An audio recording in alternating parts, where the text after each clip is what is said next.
Hello, my lovelies, and welcome to the Prosperous Yogini podcast, episode 12. And today I'm going to talk to you about one of my self-sabotaging behaviours, that feeling of being overwhelmed, being stuck with lots of things to do and not sure what to do, when and how.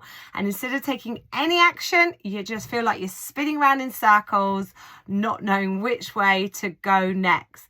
So this is definitely something that I suffer from, and I still suffer from. The difference is now for me is I have paid attention. Remember that thought work from episode 11?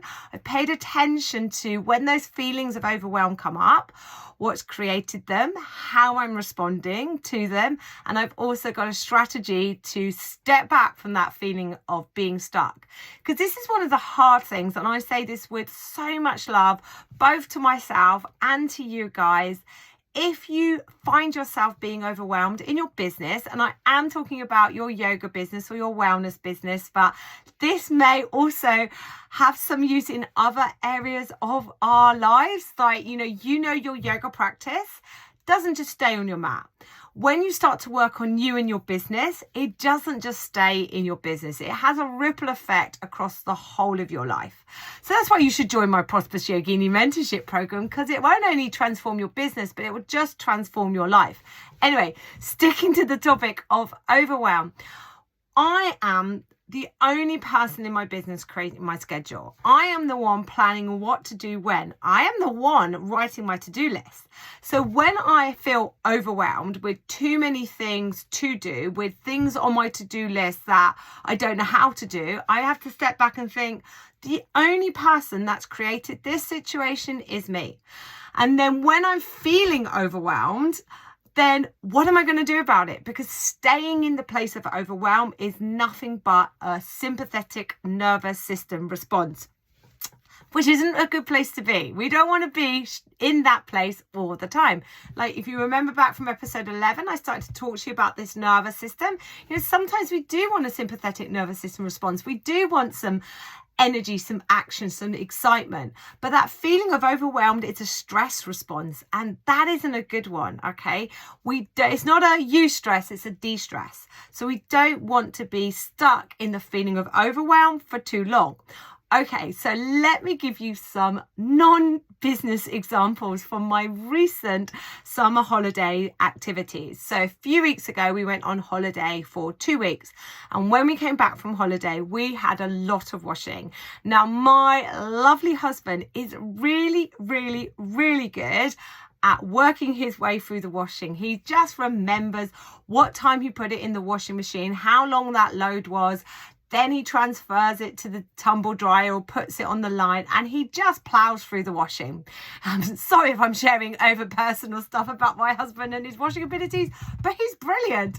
Anyway, so we get back from holiday, and my husband, true to form, has plowed through several loads of washing. And that evening I go to bed, and all of this washing is now one big pile, not neatly folded, one big pile of clean washing on my bed. And I'm super tired. If you've been away for a few weeks, you're tired and I just want to go to bed.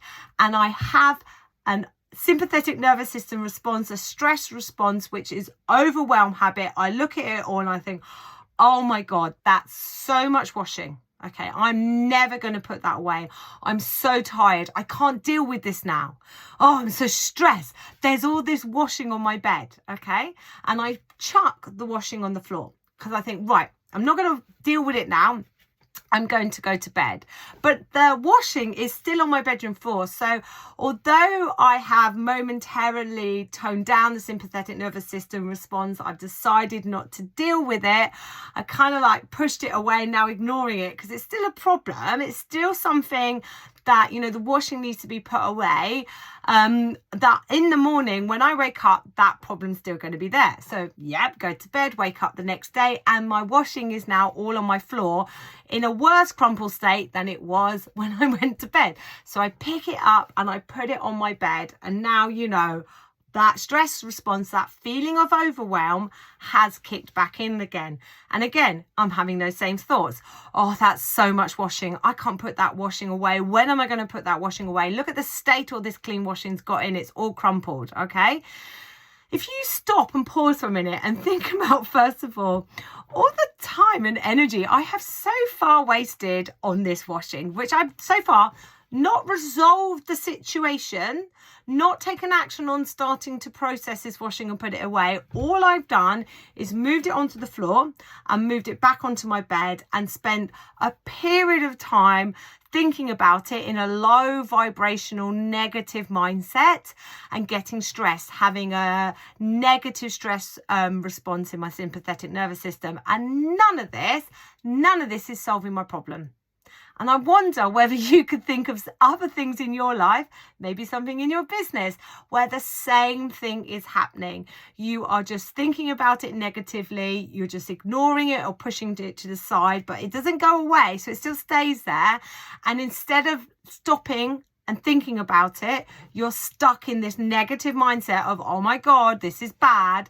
I don't know how to deal with this. This is bad. Okay. So this is how I dealt with it, because I know when I slip into overwhelm, I begin to recognize it. Like I notice the stress response. I begin, this is how you work with the beautiful brain. This is how we work with our self-limiting beliefs, which I'm just going to say now, are going to come up. They're going to continue to come up because you're human, okay? And this isn't about overcoming being human. This is learning to navigate our beautiful brain. So I recognize now with this washing that I'm having an unreasonable response to this clean washing. I've fallen into the behavioral response, the habit of overwhelm, which has just got me spinning around in circles, negative thoughts. I'm never going to put this washing away. This clean washing is really crinkled. Oh my God, I hope my husband doesn't do any more washing today and add to this. All these negative thoughts, not really taking any action, just that negative low vibe energy. Okay. And I have to stop myself. Okay. So I identified there's a problem. I've got washing on my bed that needs to be put away, and it's causing me stress. So I need to deal with it, okay? So I need to come up with a strategy, first of all. How am I going to put this washing away? So the strategy is, there's a lot of it. I'm going to fold it into neatish. I'm not bothered about my washing. We don't do ironing in our house. Neatish piles for my husband, me, and my 2 children. So and then from there, put it away, person at a time. So I've got a strategy that doesn't sound that bad now, because I can put it into 4 organized piles and I know whose washing is who. There's a strategy. This is how you deal with overwhelm. You come up with a strategy of how you're going to move forward from that place of stuckness. Then you allot a time to it. How long is it really going to take me to put this washing away? Always give yourself more time than you need, because if you don't, you could end up kicking off overwhelm again, because you've given yourself too much to do in a period of time. So I look at this and I think, right, it's going to take me about 15 minutes to put this washing away. And then you diarise in a time. When am I going to do this job that is stressing me out and causing me to feel overwhelmed? So I diarised my time. I thought, right, I'm going to get coffee. Nothing happens in my life in the morning until I have my coffee. I'm going to get my coffee. I'm going to come back up. I'm going to put the news on and put the washing away. Do you know what?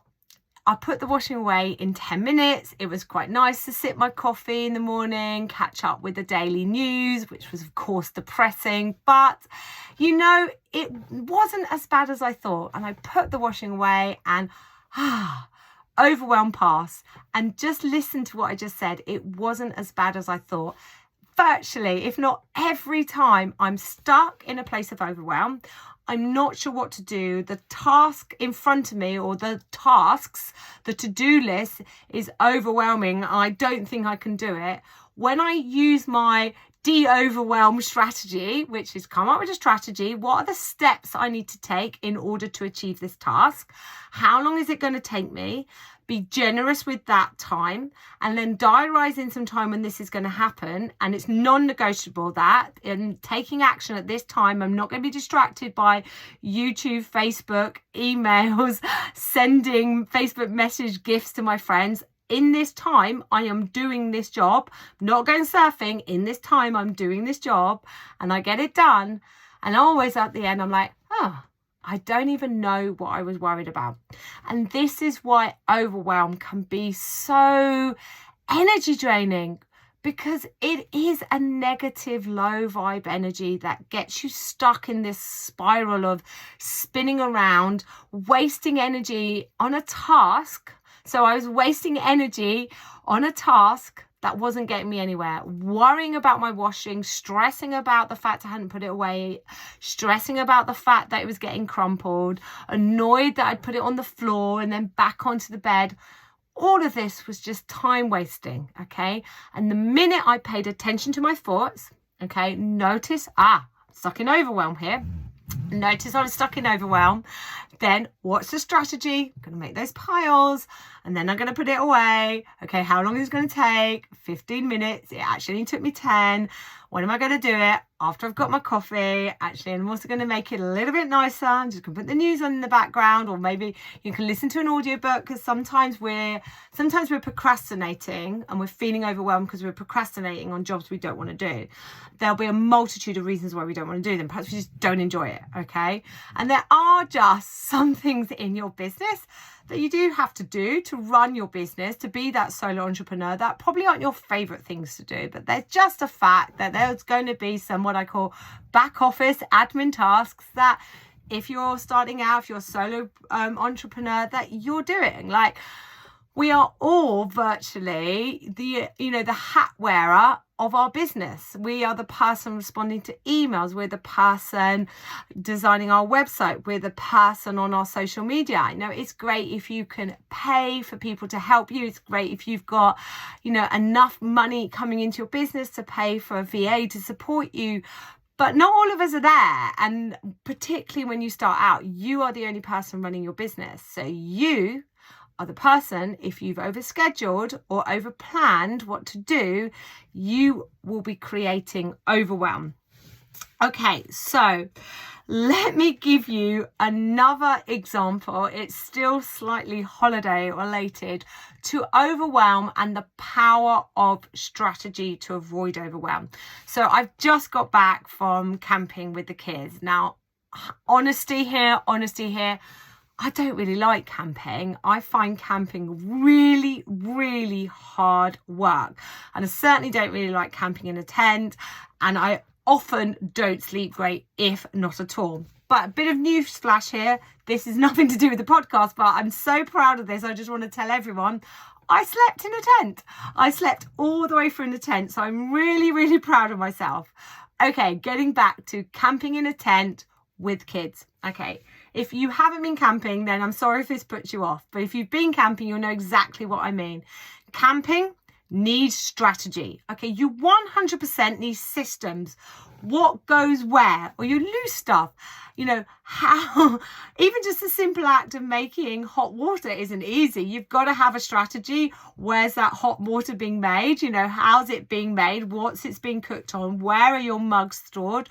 Where's the milk stored? Is your cool box still cool? Do you need to go and get more ice?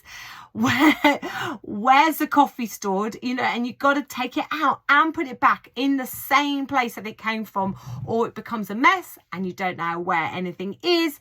You get overwhelmed and you can't make your coffee. And God, if you're like me, that's not a good place to be, particularly first thing in the morning.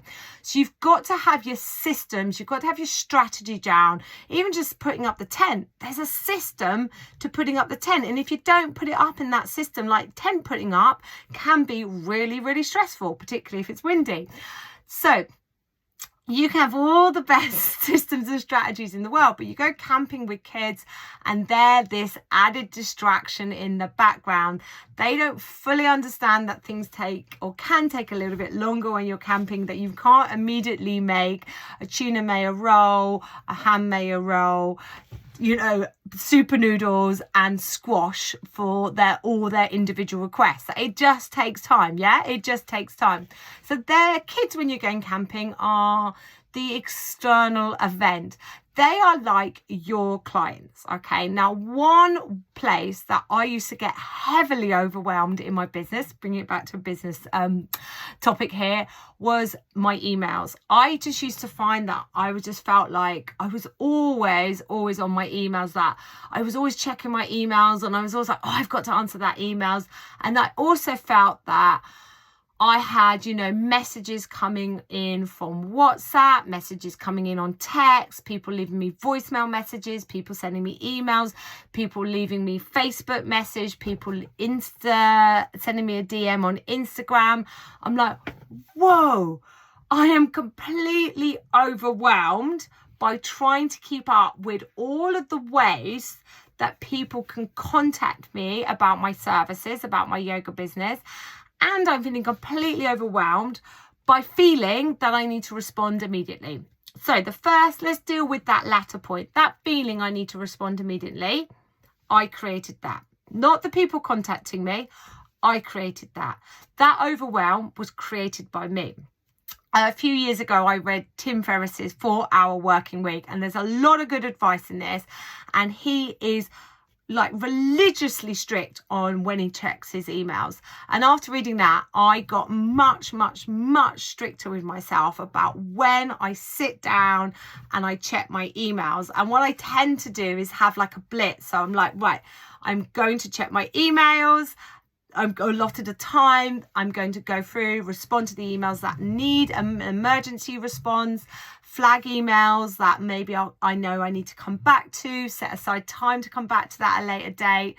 And generally speaking, I direct people to contact me via email. So if someone sends me an Insta DM, I'm not great on responding to Insta DMs, so I direct them to my email. Same if I pick up a message on Facebook, I'm like, thanks for your message. You send me an email, I'll get back to you on this, because I'm just not very good responding other than on email. I'm really good responding on email because I've got my systems. I set aside time. I'm not checking my emails all the time. I've got a little system of flags and colors, so it lets me know what I need to respond to, and I diarize enough time to respond to those emails. So do you need to look at how you are, or the boundaries, that's the word, the boundaries around the way people can contact you in your business? Do you want to be contactable via Instagram, Facebook Messenger, WhatsApp, text, email? Do you want all of those routes to be contacted in? Because if you don't have to. So I've taken off WhatsApp on Facebook, so you can't. I don't have WhatsApp as business. I don't have people contacting me via WhatsApp. Tend to not use WhatsApp that much because there's a limit, isn't there? I pick up my Instagram DMs so like 2 or 3 times a week. And I do often sometimes say to people, sorry, it's been a couple of days. I'm not great on my Instagram DMs. If you'd like more information, here's my email address. So even on my DMs, I'm not initiating long conversations via Instagram DM because I'm just not using it. I direct people to my email. So it doesn't matter how you do it, but decide how you best like to be contacted. Do you prefer people to text you? Do you prefer people to contact you via WhatsApp? Do you prefer to have discussions via email? Now, of course you could argue, well, if someone's contacted you via DM and you're asking them to send you an email, you're creating friction because they're trying to contact you via Instagram. And there is an element of truth in that, but I want you to take this message on. It is your business. Not only are you responsible for your schedule, what you do when, your to-do list, but also you've got to run it your way, because if you don't, you get overwhelmed. When you're trying to people please, when you've looked what other people are doing or seen some business guru who says you need to do it this way, yet it doesn't feel right for you, when you try to go down that route, you will feel overwhelmed. Overwhelm will often come from a place of not being aligned with how you want to do things. So look, I'm great on email. If you want to ask me a question, drop me an email. I will always get back to you on email. things will happen on email. Like, my friends and family know, like, if they want me to do something, I'm often like, send me an email, it will happen. And I direct people there because that's where I'm best at. Maybe it's the ex-school teacher in me. Like, I just used to being on email and responding to emails, but I'm strict with myself. I'm not checking them all the time. So just notice, are you randomly checking your emails at a time when you can't respond to them? Are you randomly checking your social media at a time that you can't respond? Because that could be sparking, could be really mild, but that could be sparking a sense of overwhelm. You check your emails, you're like, oh my God, I've got all these emails, flag, flag, flag, flag, flag. I better respond to them, stress. Whereas if you know you've set aside a time in your day, in your week, where this is the time when I respond to and check my emails, you know they're going to be dealt with.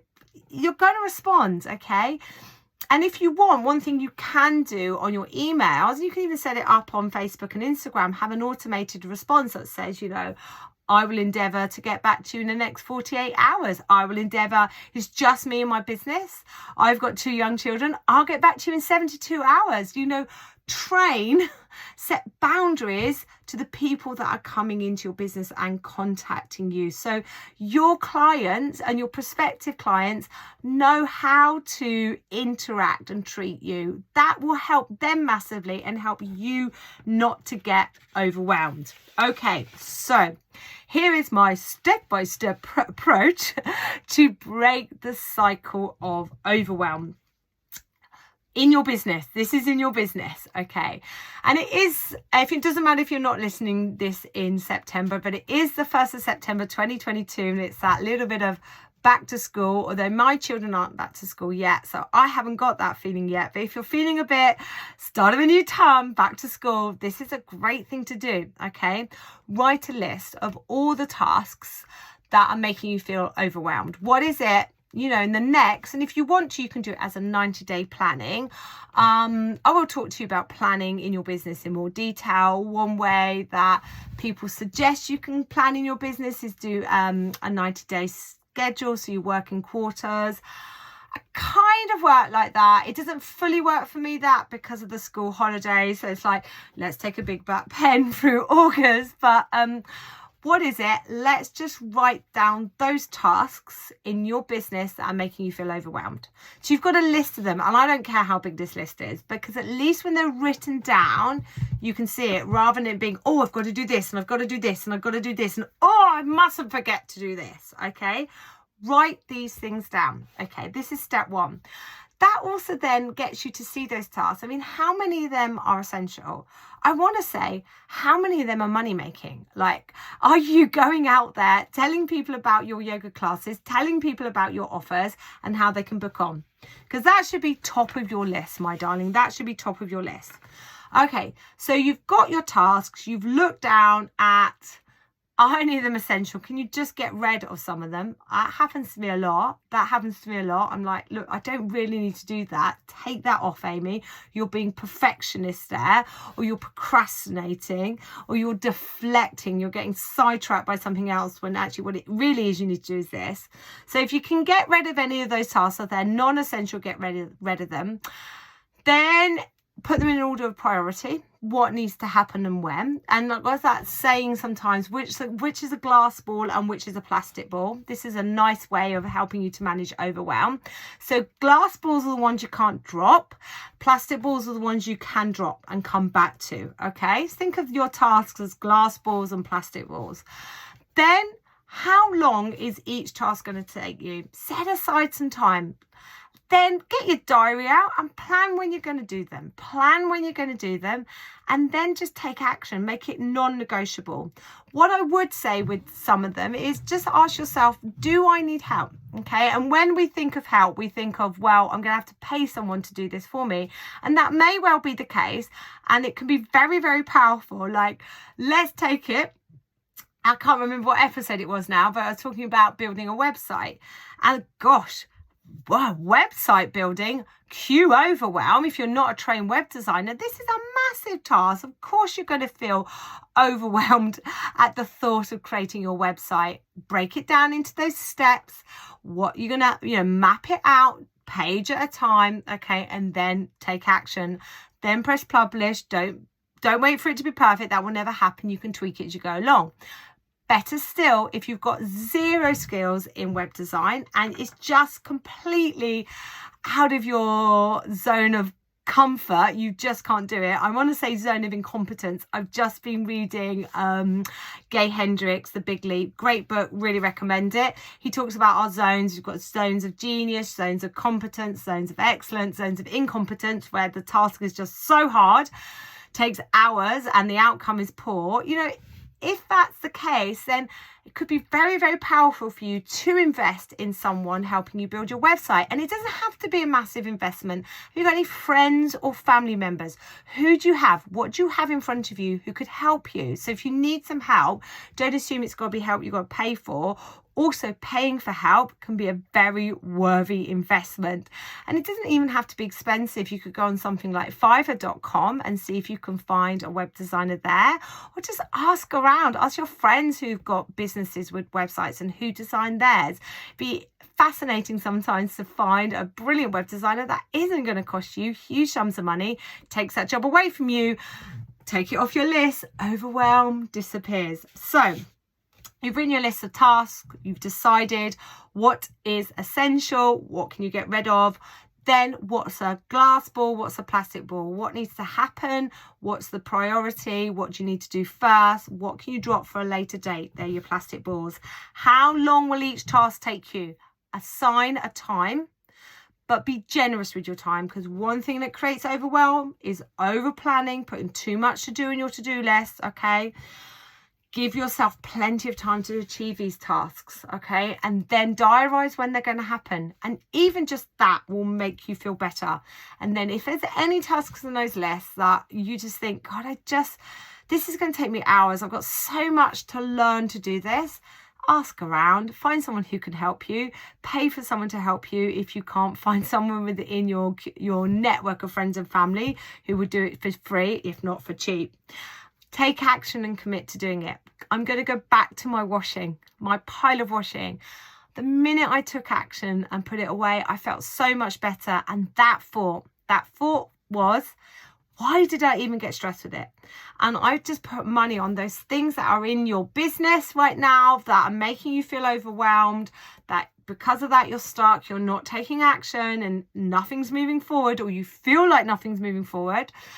The minute you take action on these things, it's like thank God I've done that. And why did I feel like that was so hard? And the thing is, these tasks that we might be learning new skills to do, website building, they'll take practice and we just get better at them. Okay, then to conclude, I've got written down here, still feel huge resistance? Ask yourself why. So if there's something on this list that you've gone through all those strategies, you've got your strategy of how you're going to do it, you've planned when you're going to do it and how much time it's going to take, and you go to do it and it still doesn't happen, you've got to ask yourself why. Now, there could be a multitude of reasons why you're resisting doing it. Okay, it could just be still stuck in overwhelm, that your self-limiting beliefs are large and in charge, and there's procrastination going on, or perfectionism, or Mrs. Imposter Syndrome's kicked in and said, you know what, you're just not good enough to do this, so just forget it. Don't even bother. That could be happening. Or the resistance could be coming from the fact that you're trying to move forward doing something that you don't want to do. And the resistance is coming from this heart center space. It is so hard to know. It is so hard to know, which is why you need to hire me on your team. But I'm not joking. It really is. My Prosperous Yogini mentorship program, the longer I'm running it, the more I'm starting to realize how powerful this mentorship program is. I am, on a daily basis, helping those that have signed up to it navigate all of this stuff. And it's so hard to navigate this stuff by yourself. But when you've got someone that you can bounce ideas off, is this a good idea? Why am I feeling like this? What do you think of this? I can help you navigate your self-limiting beliefs. I'm like your little friend to your brain, your little cheerleader, to help you move in the right direction, one that aligns with you. This is so powerful. Hiring me on your team for 6 months will transform your business and transform your life. So to conclude, I would love you to join my Prosperous Yogini 6-month mentorship program. If you are listening to this podcast in September, the doors are currently open. You can join for the full price of $697, or payment plan is 6 months at £116.50. I am not charging any more for my payment plans. This is right across my business. The decision came, I've been inspired by somebody else, a lady called Lisa Johnson, who's an online business strategist who's just started doing this with all of her trainings. And her reasoning is, like, with the recession and money being tight for people, she's just going to take her payment plan and divide it by the cost of the full price. And I was just like, yeah, you know what, I'm going to do that too. So with my online training courses or my Prosperous Yogini mentorship program, whether you can pay in full or you need the payment plan, it's not going to cost you anymore. So you can join today my 6-month mentorship program. Hire me on your team. I will help you navigate all of this stuff, create a profitable, sustainable business, one that aligns with your heart center, one that you love and one that your students love, one that is based on my experience of being a yoga teacher and in the yoga industry for 13 years. In these 13 years, oh my days, not only have I learned to navigate constant overwhelm, but I've pretty much done it all. I've had 2 yoga studios, I've taught in person, I've taught online, I've created online memberships, I've run teacher training programs, both online and in person, I've taught on retreats. I've pretty much had a go, run private classes. I've done it all. I've pretty much done it all. And I use my experience, my knowledge of all of this to help you craft a business that you love, that works for you. Because going back to today's topic of overwhelm, sometimes that comes from pursuing things that you think you should do, doing something that you think you should do, or continuing to do something that you no longer want to do but you feel like you should do, or having all these ways people can contact you in your business because you think you should do. Business shouldiism, I call it, leads to overwhelm. So head over to amyyoga.com, click on Prosperous Yogini. You can join today. The doors are open for now until closing at this price of $697 on the 14th of December, and they'll be closed for a bit until they reopen again. I've decided to open and close my doors on my mentorship program just because it makes it a lot easier to onboard new people onto my program. So going back to overwhelm, that's one way that I can avoid overwhelm, by having set periods in the year when I know people are coming onto my mentorship program, so I can give that information, that onboarding information at set times in the year. So it's just a strategy I'm introducing to avoid overwhelm. There's an example in my business. All right, my lovelies. So I hope you've enjoyed today. Do get in touch via email, preferably amyjojoga@gmail.com, and let me know if you suffer from overwhelm. We can chat about it together. Otherwise, my lovelies, join my mentorship program and I will see you all next week.